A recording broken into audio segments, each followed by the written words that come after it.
So thank you everyone for being here. This is the first time that we do this at one of our THU events.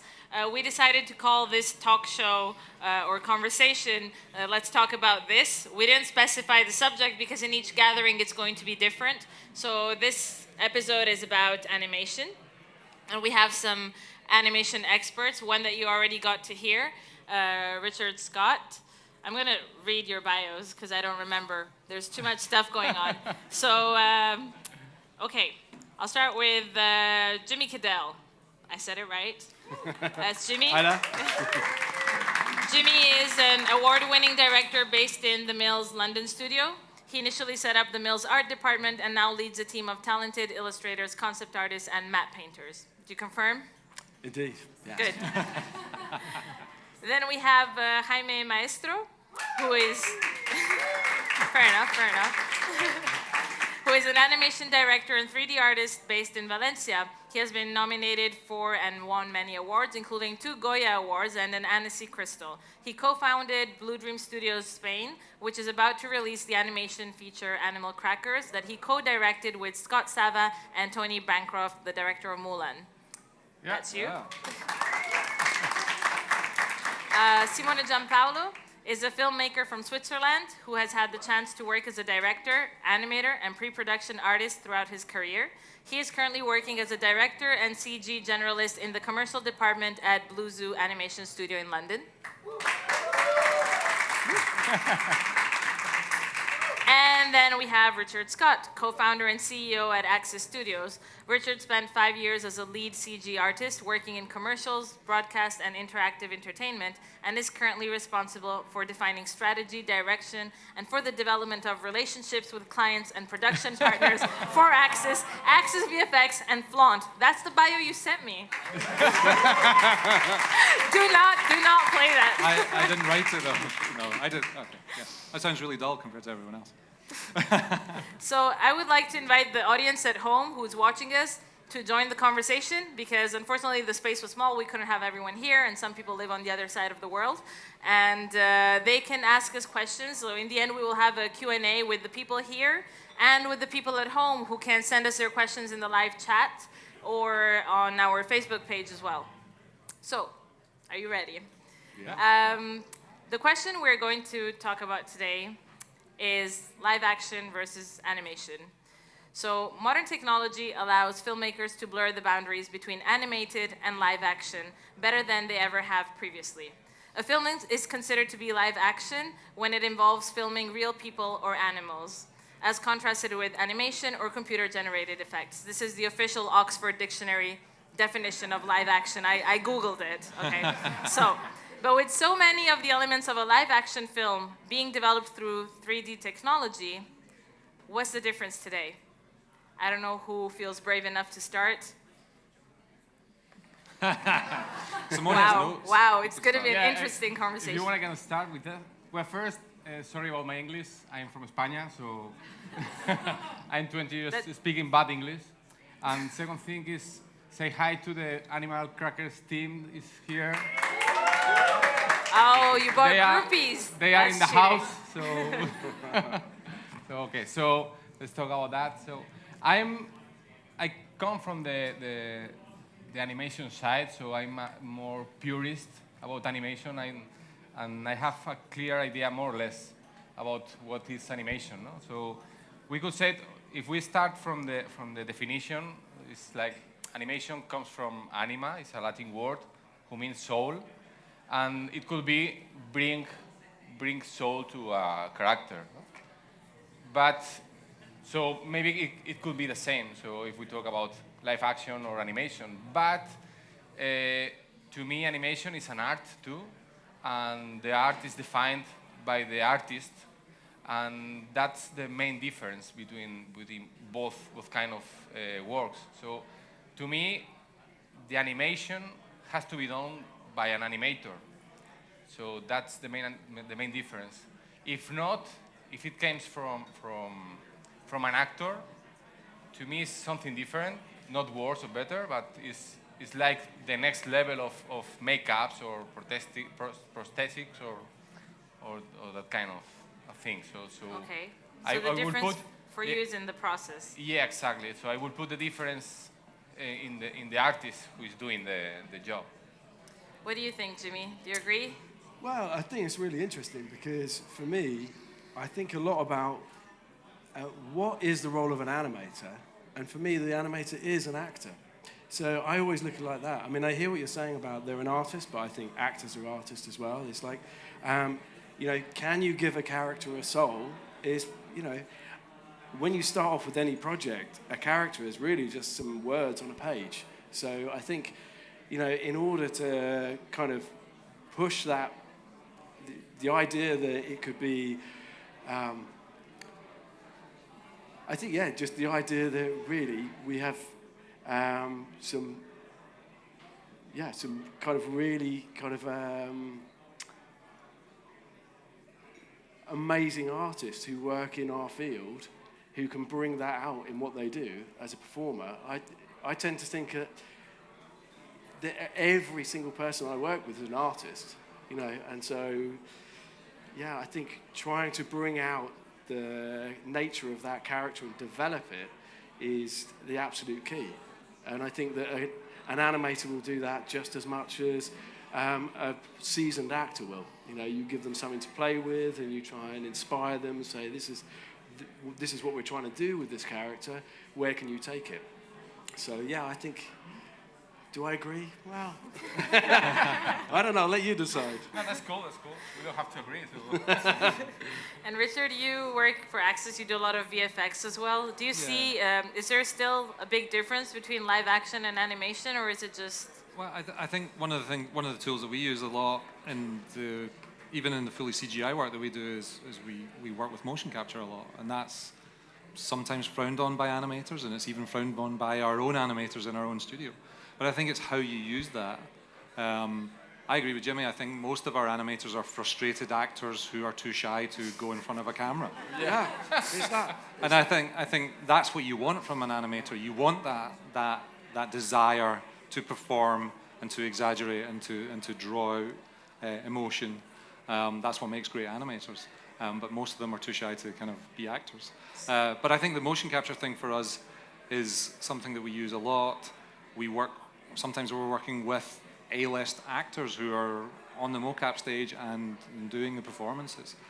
But we always hand that performance to an animator, and there is always some element of animation put into that performance to deliver what we want as the final piece of work, the final piece of animation. So to me, I think animation sometimes, from your definition there, it's very much about making a character and a performance. But animation is used as a more general term, isn't it? To encompass anything that's created from non-real elements.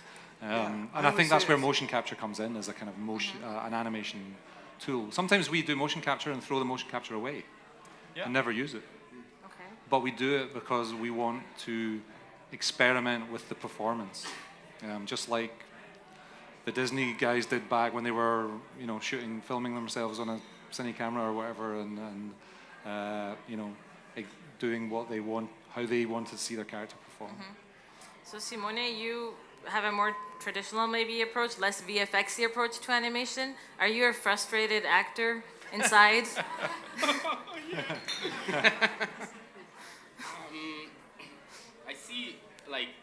I see animation as in two different ways. The one which is closer to VFX artists, I guess, is the reproduction of life, which is, what artists have been doing on the Jungle Book, that they are doing right now on Lion King or Dumbo. And this is the sort of animation, I'm not saying one is better than the other, but that's the sort of animation that can allow you to become a student again. That's one fascinating thing, which I've always enjoyed about this profession, is that you never stop learning and studying, especially life, creatures, human beings. And I don't know, it makes you feel a little like a little Charles Darwin again, like finding out how creatures move, how locomotion works. And this is on one side. The other side is the one which we are quite specialized in at THU, which is all quirky, cartoonish, exaggerated. In this one stylized kind of animation, you get the chance to express your own personality more, and that's another aspect I love about animation, which is different than animating a tiger, of course, but I love when the audience or people I know, they look at my animation and say, oh, I see you there, I see you in that character. That really makes me happy, which is a different approach, as I said, maybe from studying life, real life, but they are both enjoyable, and I think both of them should be praised as form of art. So in your opinion, they serve two different purposes? They do, yeah, they do. I guess entertainment is still the final aim, but it's a bit like I don't know. It's difficult. It's a matter of terminology even, because what's animation today and what's live action? They are so overlapping onto each other. So we should actually invent a new term to define it. Absolutely. Animaction, I don't know. I think it's really interesting, this idea of a distinction. I just kind of don't really make it. I can see that lots of people categorize and put things into lots of boxes, but I'm really fascinated by, I think it's quite interesting that a film like Jungle Book has happened. I'm very, very fond of the original film, and actually it's so very different to the original film, but people say it's very faithful to the original story. So there's something interesting going on there. Could you have made a film like The Jungle Book, with real animals? Yes, film like Babe was made, Pig in the City, a long time ago, with, animated, just with the mouths animating. But what you get with something like, it's very different when you have a film like that where you can stage the animals and stage them where you want them and they react to each other. And to me, it's very different to, say, a really wacky 2D animation, but I think it depends on what story you're trying to tell, what kind of sensibilities do you want to portray, how sensitive is your story. I think another film that's really caught my eye over the last couple of years is Zootropolis, which I think is astounding. It's very funny. It's got really engaging characters. I found it quite emotional. I'm a bit of a softie, but I thought it was just really, really quite incredible that they managed to capture, a fast-paced story, and it's really mass market. But to me, I think the blurring of these things is actually a good thing because we start finding new forms, and I'm a huge fan of that. I love pure animation. I love everything that's done by Miyazaki, and there's a huge tradition of 2D animation I absolutely adore, but for me personally, I want to find out, well, what else? We recently worked on a piece where we tried to take an approach where it was live action sets, so we built a forest and a studio, and we built, for real, the inside of this tree house where these woodland animals would live, and it was all carved out. And it was beautiful, and it made me realise that people haven't done that for a while. It was kind of in the 80s, but back in the 80s, we didn't have CG characters like that. So we've kind of crossed over a couple of things there, and suddenly you go, well, I don't know if anyone's quite done this. Not in this way, because we've tried to light it super theatrically, not super realistically. And I'm interested in exploring, well, where do you take from one? And so I think it's a really good thing that actually these things are merging. I think it's great. You both mentioned The Jungle Book as an example. So The Jungle Book has one actor and everybody else is CG characters. So Jaime, do you consider that live action or an animation film? That's a good question. But if we think about what I said, they are animators behind the characters. So I think maybe it's more an animated movie than, for example, Monster House. That is, you can see that, the movie, if you know that, and you can feel that, okay, this is animation, but not. So it's very complex how one starts and the other finish, no? And I would like to talk about just a little about animators as frustrated actors. Because I think acting is one of the skills that an animator has to have, but it's not the unique. So an animator can be an actor, but an actor can't be an animator. You So listen that's to that, actors at home? Just in Yeah, case. sorry, actors, but you You'll can't. never be one of you us. can't animate, so. But I agree. An animator is an actor at the end. Yeah. So. And what about you? Do you define the Jungle Book also as animation? Like at some point I thought maybe they called it live action to differentiate it from the previous animation, but it's just another animation? No? I'd kind of define it as a visual effects movie. That's to me what it is. Yeah. You know, I don't think it's an animated film. I wouldn't class it as an animated movie. I think funnily enough, our head of lighting, John Neal, was the digital supervisor on that movie.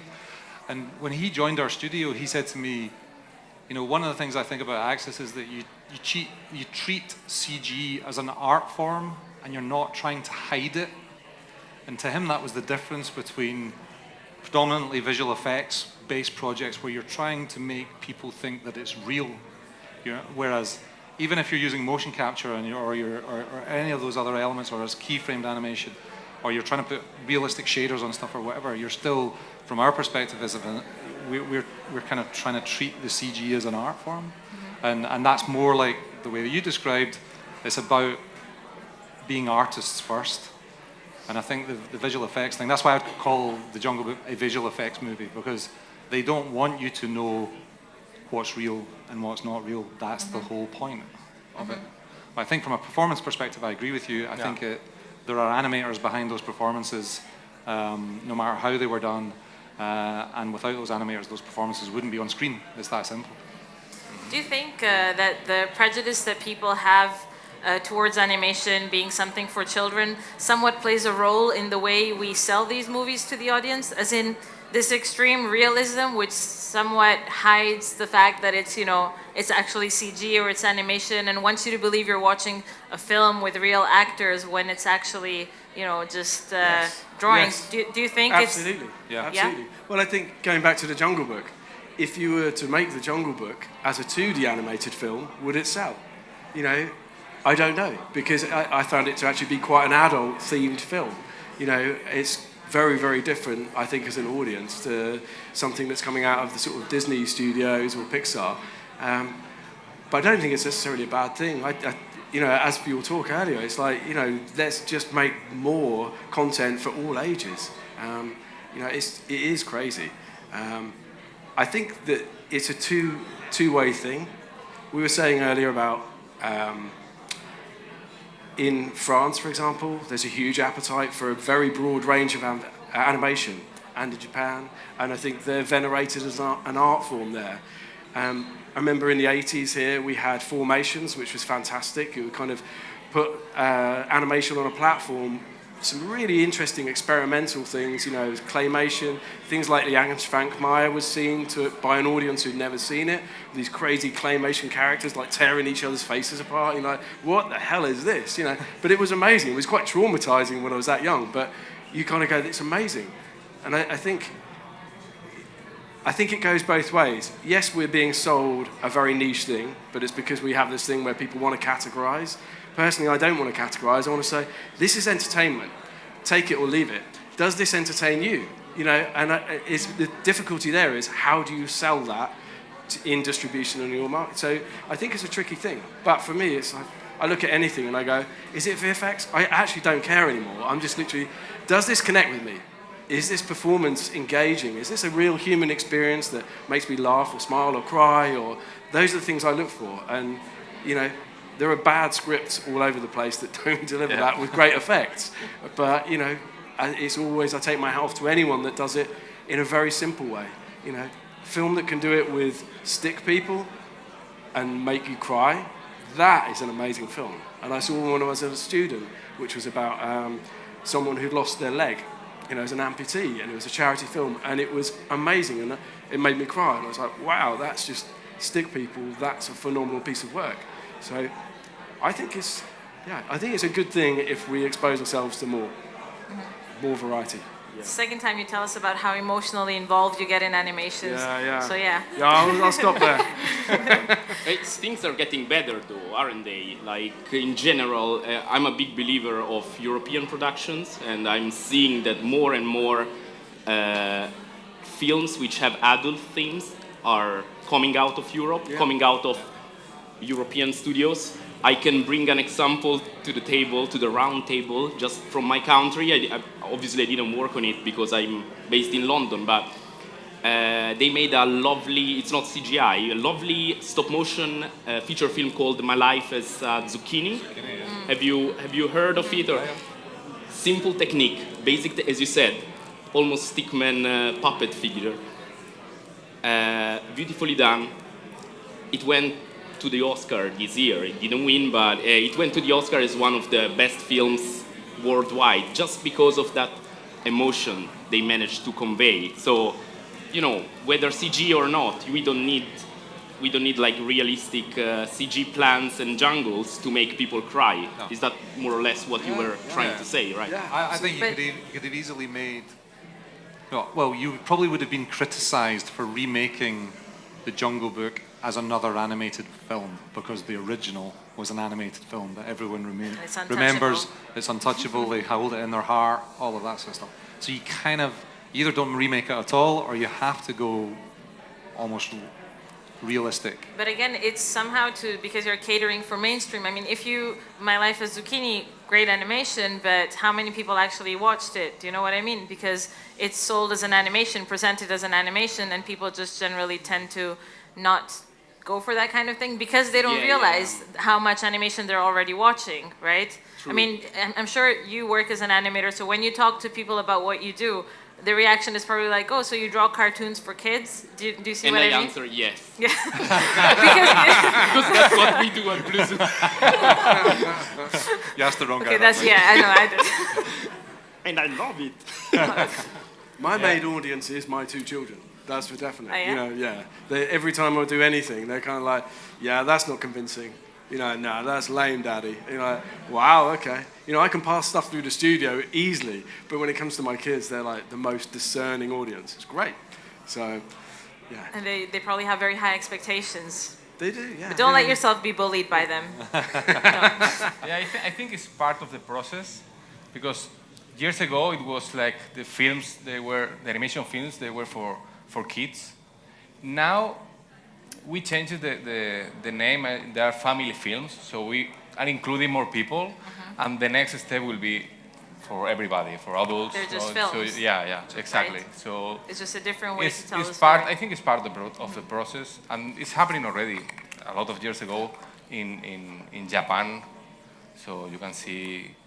Well, in Japan has happened many years already. Many years ago, yeah, it's like animation has always been for adults. Exactly. It took more time. It's taking more time for us and for the US to get used to it. I think I'm positive it's gonna happen. Actually, growing up in Italy, we watched a lot of Japanese animations, and we always thought they were for children. But then I realized as an adult that they censored a lot of the episodes because they're actually not made for children. Yeah, so they're probably ahead. Stuff is horrific. Yeah. I'm so scarred. I think there's something really interesting here as well, which is actually about visual literacy. Now, anyone can watch a live-action film and just take it on board without having to actually make any active effort. You know, because you haven't got to decipher any of the codes that are going on necessarily, because you see something as we see the world around us. And actually, as soon as you introduce stylization, then I think you don't necessarily have to, but you might need to work harder as an audience member. You know, there's an accepted style now, which is the kind of Pixar, Disney style within 3D, that people just go, well, that's a look that's easy to access. It's like an access point. There's a great book I read a few years ago called How to See by George Nelson. I don't know if anyone's read it. It's absolutely superb. It's got one short essay at the beginning, and the rest of it is just a collection of photos that he took. He was a designer, but it's really interesting. It was written for the American government at a time when they said, we need our people to understand visuals better. And he wrote this article, and it's fantastic. He says, the average person, when they go into a museum, like if you go into an abstract art museum, most people wander in and go, I don't know what this is I'm looking at. How do you make sense of what that is? How do you evaluate it? And I thought it was a really interesting observation he made, which he said, if it's a photo, then people go, I get it instantly. If it's a painting that's painted photographically, people get it instantly. As it becomes more and more abstract on that scale, people would just start going, yeah, I think it's cool. I don't know. Where do you sit with this? And so I think it's a lot to do with how do people feel about what they're viewing, and do they feel confident enough in their own ability to kind of enjoy a piece of art, you know? And I'm talking now about really extremely abstract animation, of which there's plenty out there. You know, it just doesn't get much airplay because, you know, most people are going, that's too weird. So I think it's about this sliding scale. There's always going to be a niche for everyone. I think, yeah, the more we educate ourselves visually, the more we can enjoy stuff, really. But like the people doing the job, whether it's on live action or whether it's on not live action, I don't know exactly what the opposite would be. The people doing the job are the same. It's always modelers, riggers, lighters. So what changes when you're working for a live action animation sequence or when you're working for an animation sequence? Am I making sense? Yeah, Right? I think part of that's maybe back to what I said about concealing something and making it an art form, the two differences between that. I think we kind of have both sets of types of people working for our studio, and there's an element of when it comes to working with live action, you know, you have to be incredibly photographic because that's what's going to put that element into the live action and make it work. I think there is then a gradient. Just like you were talking about stylization there's a gradient that kind of goes away from that incredibly photographic end of things, where things become, there are elements of photography that remain because they are things that we are used to seeing, having watched films for, 100 years or whatever, and they provide atmosphere. And, lens flares is a classic thing, right? People put lens flares in CGI stuff all the time, and there's no lens to flare off. But they put it in there because it's a known quantity, and people relate to it as a cinema experience, as a film experience. Makes the thing feel more filmic if you put a lens flare on it and if it doesn't have a lens flare on it. Those kind of things. So I think it's another kind of gradient going away from that. I think so. On the flip side of that, we have a group of people whose main specialism is actually creating the stylized looks and trying to work out how they might create something that looks like an oil painting that's come to life, for example. And it's a completely different set of skills. And you have to, as an artist, understand what it takes to paint an oil painting, to try and deconstruct that and turn it into a piece of animation. So those are I think, photographers at one end and artists at the other, and then there's a kind of gradient between the two. We could draw a comparison, like a parallelism with this. For example, at the time, around mid-19th century, when the photography was invented, the aim of painters, especially oil painting, was to reproduce life, like actually photorealistic, like objects or trees or forests or human beings. What happened when the photography was introduced is, like, artists had this sort of revolution. Like Cubism was born, Impressionism was born, because artists started asking themselves, like, oh, actually, reproduction of life is not everything I can do with a brush. I can do so much more, and that's exactly what you were saying, I think, about stylization in animation. And we reached a point now that we can achieve perfect photorealism in the last 20 years, So now it's interesting how this new revolution is happening, like when photography was. Well, so we can use this new technology or this old technology, which is filmmaking, to create new ways of reproducing animation as a stylized art. I hope it's going to happen more and more. Yeah. Some really interesting stuff I've seen recently is what's happening with VR and things like tilt brush and stuff like that, where you see what artists are doing. People with traditional art skills are doing with a piece of technology in three-dimensional space, and how other people can interact with it once they've painted in 3D, or seeing how that painting evolves in 3D. That kind of blows my mind, and that's like that revolution that you talked about happening again, that we're not. It's like seeing no one knows where that's for going the to go first yet. time. Yeah. I think that's going to be incredible. What do you think, Jaime? What do you think is different? What changes in the process when you work for these two different types of animations? Well, I have to go to, because it's the same.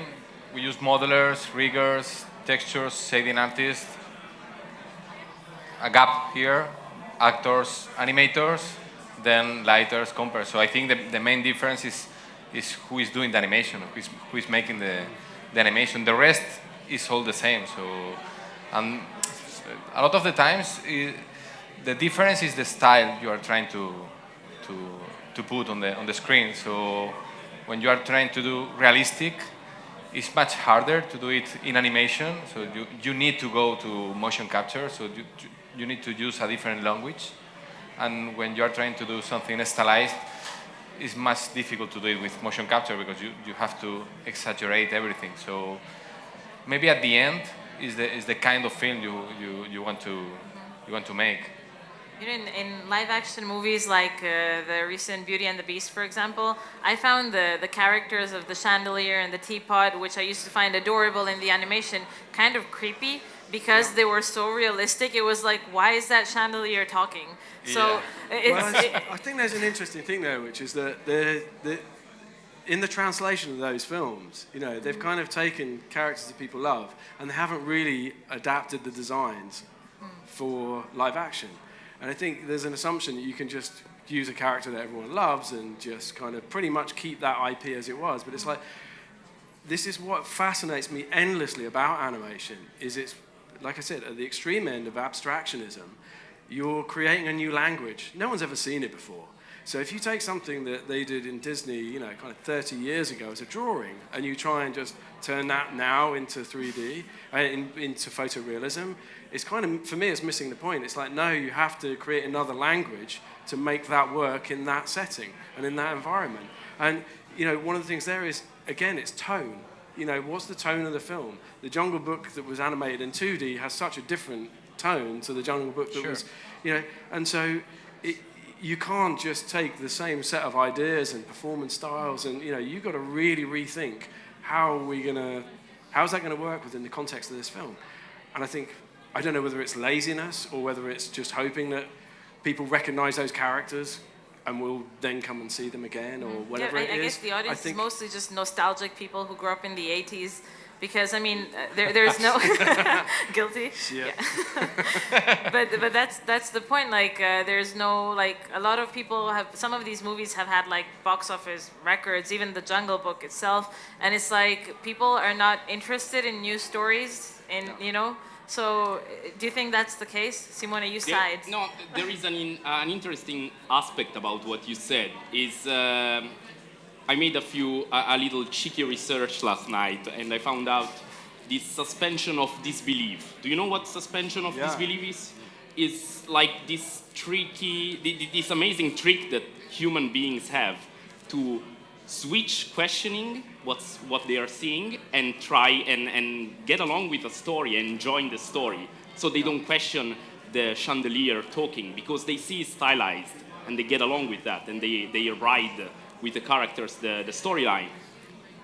Unfortunately, I found, for example, in films like Beauty and the Beast, this amazing trick of suspension of disbelief gets harder for the audience, becomes harder to perform because you see a chandelier which is actually photorealistic and you say, oh, is that photorealistic? No, it's an animated character. I just suspend my disbelief. But no, it looks again real. So you might tend to like a film less because of that photorealism. Not because it's well made, not because it's badly made or because it's badly animated, just because the brain has to keep switching between suspension of disbelief and accepting what is seen. Yeah. And it's, I was thinking of that last night. I thought, that's exactly probably why The Good Dinosaur didn't get the success that Zootopia or another films got, because that environment was photorealistic, and suddenly you were, that's a documentary from Lonely Planet, or I'm watching the Amazon, and suddenly you see a cartoonish character. So your brain keeps switching between one side and the other, and maybe doesn't manage to get along that well. It doesn't manage to follow the storyline as well, because you spend too much time thinking about the process of how the film was made. Mm-hmm. By the way, Beauty and the Beast, the worst character, I think, was Belle, to be honest. Oh, really? Like, the animators at the studios here in London made an awesome job. I think Belle, the cartoon Belle, was so much better. Sorry, That's Emma. just because she's your... Sorry, Emma. That's not fair. That's because she's your childhood crush, the cartoon one. Like, just confess. Yeah, just shout as your crush. Grow up. Come on. That was she's not Ariel. really- No, the cartoon version had more character. That's my personal opinion. But. Okay. I'm supposed to say something quickly so Emma Watson doesn't get offended. But so within like realistic animation versus caricaturing animation, is there one that is better than the other? Is there one that is harder to make than the other? Is there one that you think, works better? For me, there's definitely one that's better than the other, which is caricaturing, because you can be incredibly specific with the emotion you're trying to convey. And I think one of the things I love, I work predominantly with CG animation, and I don't love the aesthetic that you get from it, but what I love about it is the iterative process. Things like, if you're trying to get a performance with an actor, you get a load of performances, and then you get an option. You can pick between those performances. With animation, you can fine-tune that performance, and that is amazing. And I don't have a huge amount of experience with sort of modern techniques for 2D animation, and I think maybe you have a bit more of that. But my experience used to be, doing a bit of cell animation years ago, and actually you just have to redraw the whole thing. And maybe you can keep a couple of keyframes, but you're basically still redrawing the whole thing. Whereas I think the iterative thing means that you can basically drill down to a finer and finer. You basically, as you're doing it, you become more aware of what is the point you're really trying to make at this point in the story. What's the emotion you need to hit here? Actually, my audience needs to be feeling like their heart's fallen out and they're crying. And you figure out what's not working in this, why is it not there yet? And you keep tweaking and tweaking. And I think if you're very clear about what your objective, what you're trying to get out of the moment, then you can do that. And I think that that's an incredible tool. I really do. I think it's, trying to do that with acting, you might look at a take, and I've got other friends of mine that do a lot more live action performance work, and they're kind of like, look at the performance is amazing, but the way they deliver the dialogue is terrible. And you're like, yeah, you should work in animation, because you can just take that. And so I think it's incredibly powerful. But like with all things, as soon as laziness comes in, then bad script writing, then it's gone. I think there's this thing where people, especially going back to the point about do people perceive animation to be for kids and all of that sort of stuff. I think there's this thing where people perceive, on the whole, that animation can't draw out the same emotions that live action can, that you engage more with a real person. And that's why Mowgli wasn't a CG character in the Jungle Book, because he was the lead character. So, but I've had that discussion with quite a few people, and you remember all these moments in animated movies, like WALL-E and Toy Story, and all these little moments where literally, even as a grown man, you are wiping a small tear from your eye, and you know that it can deliver that, and it's for exactly that reason. I think the realistic stuff has to battle against making sure it looks realistic all the time, and that makes it harder, because you are fighting. You're trying to draw out the emotion, you're trying to deliver on the performance, but you're battling the fact that it has to look like Bagheera, it has to look like a real tiger. Yeah. And that's a sort of three-way kind of struggle. Is that 2 votes for caricaturing versus 0 for realistic animation? Yeah, it is. It is. That's a vote. It's always that. Okay, I'll vote There's for that. just one other thing I'll add on that, which I think is something that my CEO said to me a long time ago. It really stuck with me, which he said, we've tried several times to kind of do human faces, in a photorealistic way. It's not my pursuit, but it's been other people's, and I think that it's a really interesting thing, which is that we have grown up. The first thing you probably looked at when you were, your eyes opened was a face. And so we have grown up looking at faces for most of our lives. And the subtleties that go on the human face are incredible. And we're really good at reading them. Now, we might not know exactly how to define what that emotion means, but we know how we feel about what we're seeing on someone's face. We can read when someone's trying to convince us, when someone's lying, and when someone's trying to convince us to buy something, and all sorts of different levels of complexity. But once you start trying to do that with animation, but in a photoreal way, just the slightest wrong twitch in a face here, we kind of go, I don't buy it. I don't believe it. It's meaningless. It's suddenly, you just go, yeah, it's... And I think, what was it, years ago, I remember seeing like the Polar Express, and just going, what is this hideous, terrifying... It's like if you want to show your kids a horror movie, it's that. It's like, what the... Seriously, like... Well, more recent, I don't want to spoil anything, but Rogue One, that one character in Rogue One. Yeah. In spite of, the amazing artist at ILM, you still notice, as you said, we know human faces so well that you see spot all the imperfection in those, tiny, subtle movements. No, but I think it's always in the eyes. When you go to the realistic, I think we are not in the right eyes yet. So you still can feel that this is a CG character. It's not a real actor or real character. Because I think it's not because I think a lot of times we are worried about the render and the shading, but they are bad animated always. So they blink like a doll. So it happened with the Rogue One character. He was blinking like clack, clack, clack, clack. I said, no, we don't blink in that way. So you can feel that. And between the fight, I think I vote for cartoon because on realistic, you start from something, and with cartoon designs at least, we have the standard from Disney, and once you go away from them, it's really hard to catch the audience because we are very used to see the Disney style. So when we try to make something different, the choices you have to fail, there are a lot. So you can have some, for example, Laika or when DreamWorks, when they try to make something different, it's like, this is not working. So you have much more chances to fail in cartoon design than in realistic. In realistic, you have at least a reference.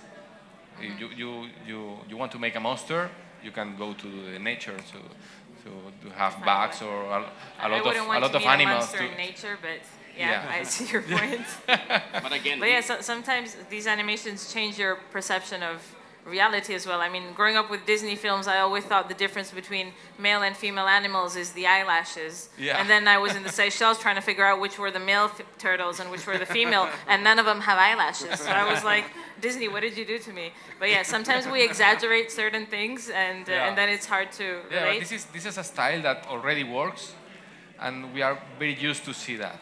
So when you go away from that, it's like, it's really hard. It's really hard to get something new. But again, if the level of stylization is well made and is enough, exactly, like audience can believe in your characters, even if it's not the Disney model, right? Yeah. Then the closer you get to like Polar Express, the closer you get to real human beings, then uncanny. The more uncanny it gets. But yeah, but then it depends as well how much time you spend watching this. Like as you said, we are so critical towards human beings because we are used to it.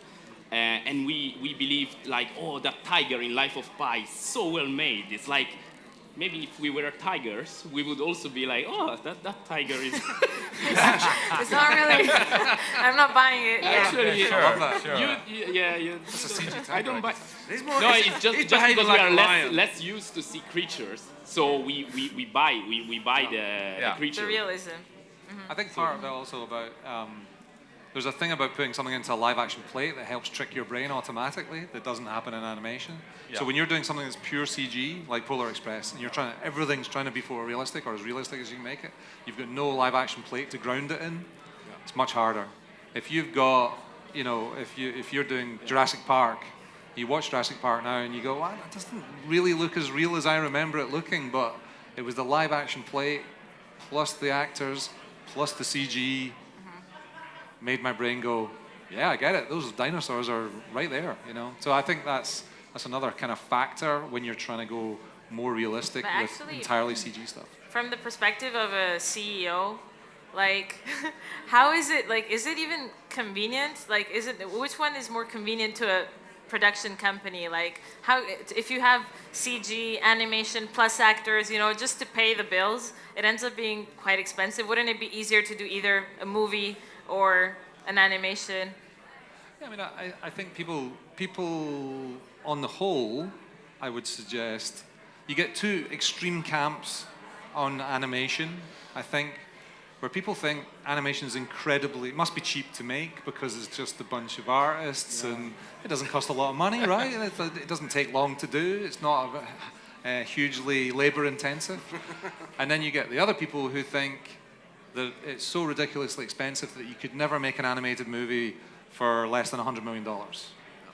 Whereas people are doing that. People are making animated movies for $1 million, $2 million, and they're different types of movies, and they have different types of technical expertise in them, but they're still films, and they still, if the story's right and the characters are right and the performances are right, it could still be a great film. Yeah. Like Hoodwinked is a great example for me where, like, visually that movie doesn't deliver anything for me, but that movie was a success because people cottoned on to the whole kind of comedy sort of story tales kind of thing and all of that, and that movie worked out and was a success. They made another one because it was so successful. So I think, from my perspective, I think we're trying to make, you got to kind of come at it from the perspective of, is it harder to go and shoot live action and hire actors and do all that sort of stuff? I think there's a whole raft of things that are attached to that as predominantly an animation company, even still, I don't understand. Casting the right people, doing the contracts, paying them the huge sums of money that they require and all that sort of stuff. Whereas if you can find some great animators, they can do just as good performances and just as performances that will draw out as much emotion. So I don't think there's either kind of way, but you could never have made Jungle Book in the vision that they had for that movie for a European and animated feature style budget. That wouldn't have been possible. I don't think it would have been successful. It wouldn't have worked. You'd have had to make the CG version of the original, and it wouldn't have been as appealing, and it wouldn't have had all those other things. So the priority is always like telling the story. I think that's what it's got to be. And then the best way possible, whether it's animation or live action animation. I think a lot of times that reading between the lines and looking behind it, you sort of feel that maybe the reason that these movies cost a lot of money is not actually the making of the movie. It's the creation of the story and the design in the world and all of that sort of stuff. As though you read Creativity Inc., the Ed Catmull book, and he talks about when they remade Toy Story 2 in 6 months or whatever it was because they scrapped the story. So the making of it wasn't the intensive bit. It was the 5 years it took to come up with the right story. I think it's also that superpower that you have to predict what will people enjoy in 5 years. I remember interviewing someone who worked on Inside Out, and they're like, 5 years later when it came out, and I was like, you thought of that genius thing 5 years ago? And then, just the time to make animation is often underestimated. But maybe I would love to continue the debate, but maybe somebody from the audience has questions. So, we have someone there. Can I get a mic for him, please?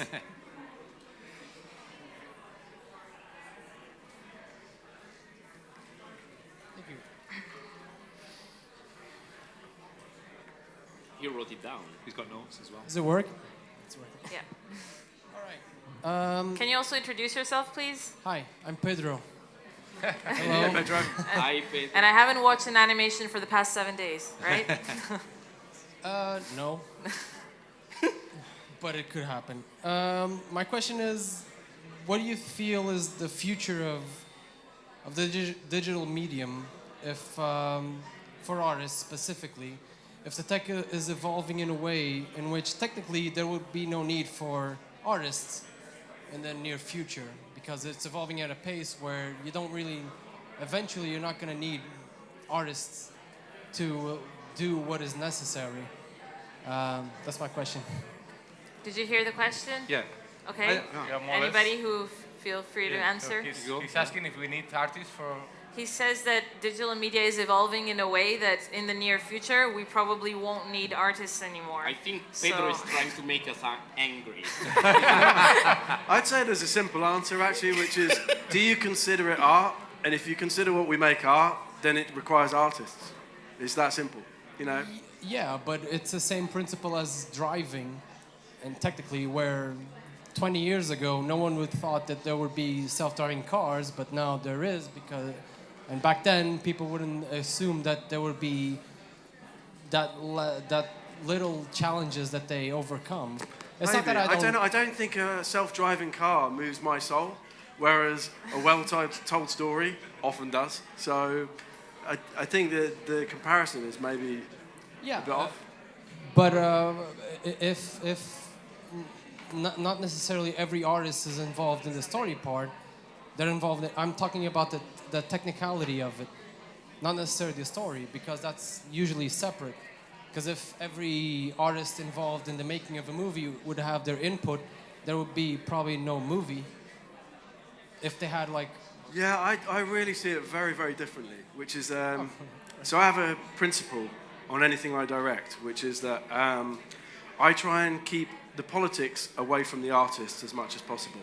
And I'll shoulder a lot of the burden of that, because I'm a great believer in... there's a wonderful book called The Art Spirit by Robert Henry, where he talks about every single mark you make is a record of the state of mind you have whilst making it. And I think it's a profound idea, and I entirely agree with it, which is that if my team of artists are worried about schedule and budget, they're going to be putting that into the performance of that character. You know, and there's a great reason why artists, you know, actors on the stage are basically given a lot of silence and space, because they need that space to create great art. And I'm a great believer in that. And so, but I think it's not just the animators, I think it's everyone that's involved. It's like, if you want to create a great piece of work, you need to take all of that pollution out of it as much as you possibly can, and let the trickle down of, here's the idea we're trying to go for, yeah? It's a really clear idea. In this moment, we want people to laugh and cry with laughter if they can. And if you all aim for that, it might happen. Whereas if you allow people to sort of think about other stuff that gets in the way, then it doesn't happen. And so the automation of all processes, I'm not afraid of that, because I think ultimately all of the films that bore us to tears are the ones where too many money men are at the helm, are making terrible executive decisions, and the ones that are good are ones where artists basically push very hard to get a message through. So, yeah, I don't really see it as an issue. I think ultimately art will prevail. It's that. And if that happens, we'll become actors, right? You can always Finally, Simone. I can't. Yeah. I'm done. Is there any other question? Okay, one at the front, please. Mike? Hi. It's not really a question. It's more of my 2 cents, even though no one asked for. We'll take them. When you said that the suspension of disbelief was because, of course, sometimes, well, in less expensive movies, sure, it's maybe because of the design of the characters or the backgrounds and all of that. But I'm sorry. But I actually believe the suspension of disbelief is corrupted when the plot has the most minuscule of faults. Like, I didn't feel that my suspension of disbelief was broken in any way when I watched the 2016 Beauty and the Beast. But during Frozen, it kept being interrupted like every 30 minutes because of inconsistencies or plot questions that were left unanswered. Like, why are there trolls? Why are people accepting of the trolls? Why is there the option of Elsa's powers being given by a witch? Where's the witch? Like, so it was really popular, as we all know, the music and all of that. But the plot was the reason my suspension of disbelief was corrupted throughout, and not the actual style or other words of the movie. Thank I you. perfectly agree. Like I see your point, absolutely. And the only reason I brought like realistic CGI up to the table is because of the initial question, like is live action, like the boundaries blurring too much, and what's the difference? But I perfectly agree. Like if the story isn't consistent, you don't get along with that. You don't buy it. That's true. Because we are born with this ability of suspend our how is it said? Belief? And it's something we are really used to do when we are kids. We do it all the time, and as we grow up, we sort of stop doing that. And yeah, I agree with you. Like that's one of the reasons I didn't enjoy fully Frozen as well. Okay. Any other 2 cents or questions? There's a couple. There's one more at the front. Yeah, you can just pass it down. You had a point. Thank you.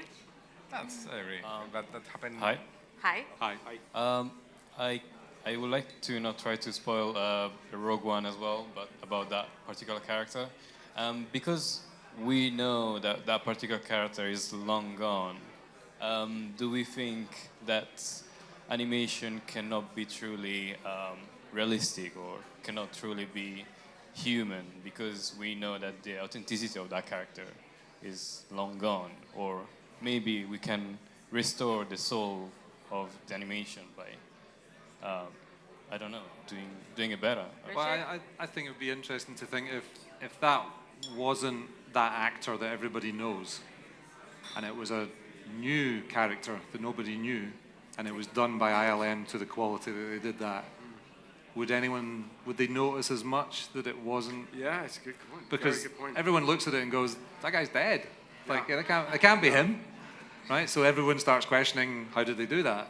Whereas if that was a brand new character that no one had ever seen before, would they ask the same questions? I think they probably would, because of all the subtle face things that we all agree on. The trying to capture that is just so incredibly hard.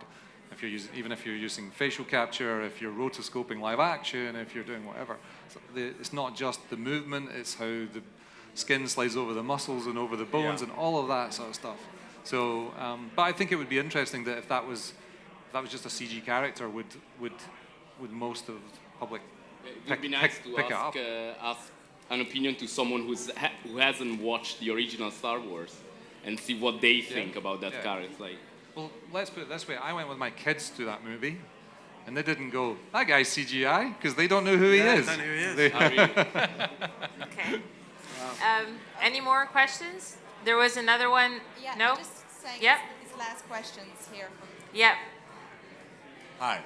I want to ask a little bit about the way you see how the animation industry is going to grow in the next 5 to 10 years.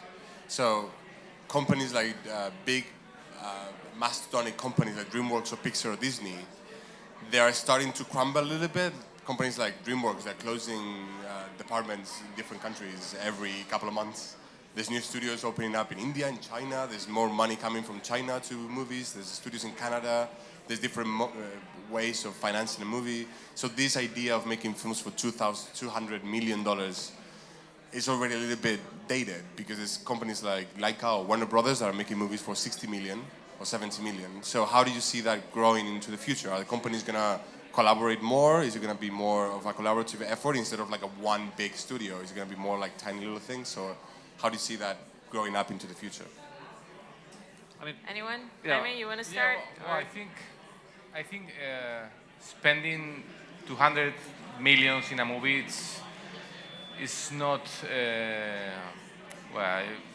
it won't happen a lot, I think. So I think it will be place for more little studios doing new films, and we have.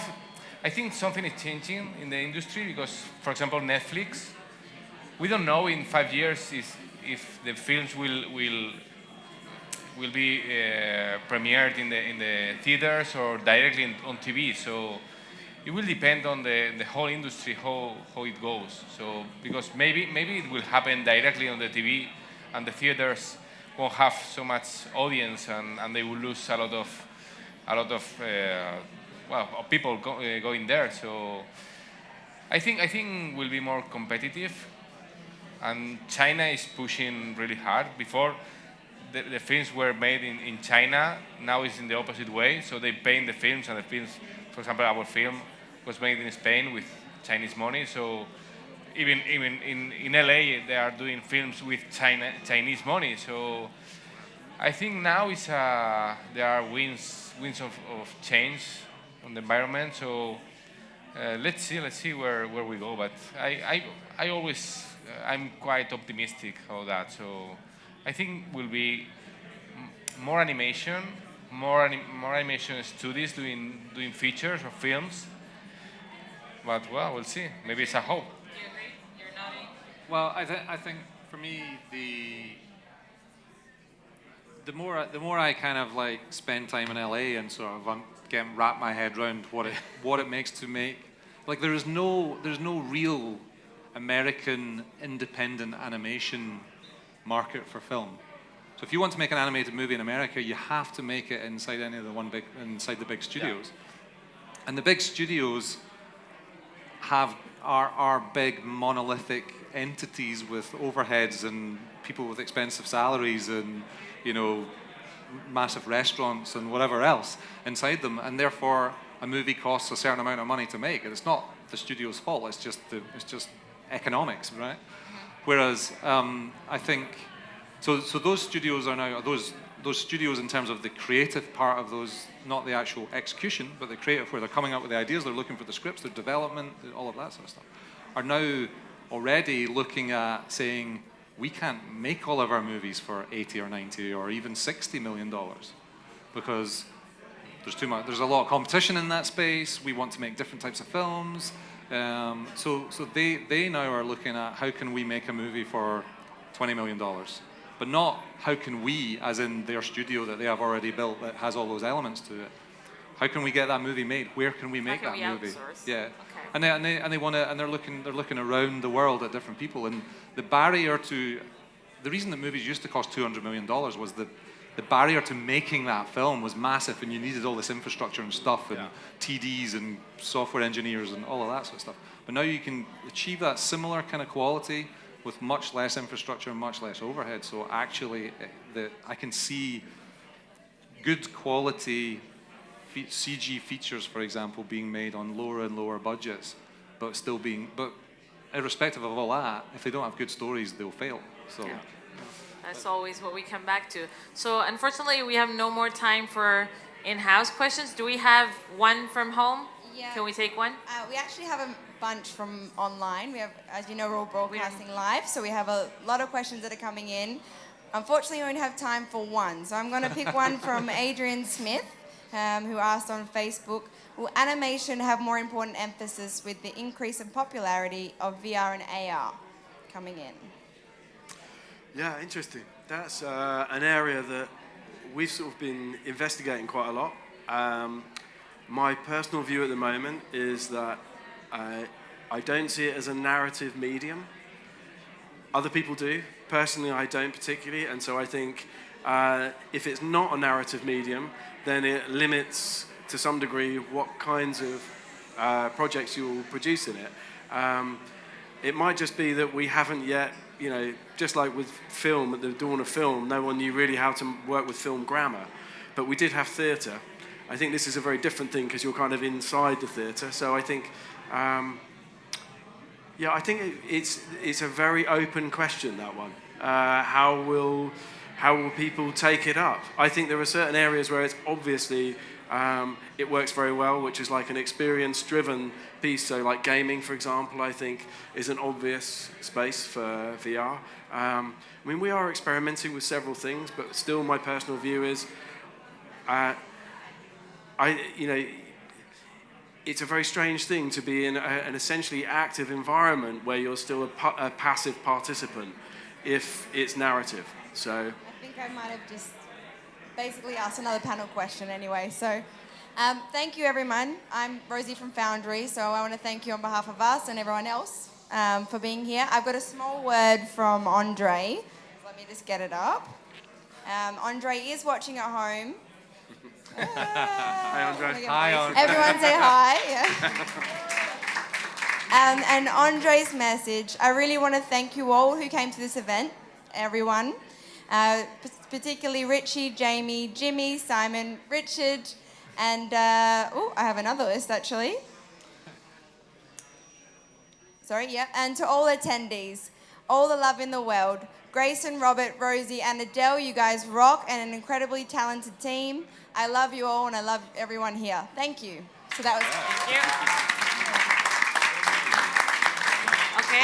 So I think the food has been served. So everyone, stand up and go get some burgers. You should ask him: is it a girl or a boy? Oh, that's a good question. Can we get an answer by the end of the night? Well, maybe that's later. Maybe it's a secret for the end of the night. But thank you, everyone. Go enjoy some dinner. Okay. So thank you again to our speakers, Jimmy Kiddell, Jaime Maestro, Simone Giampaolo, and Richard Scott. Thank you all for watching.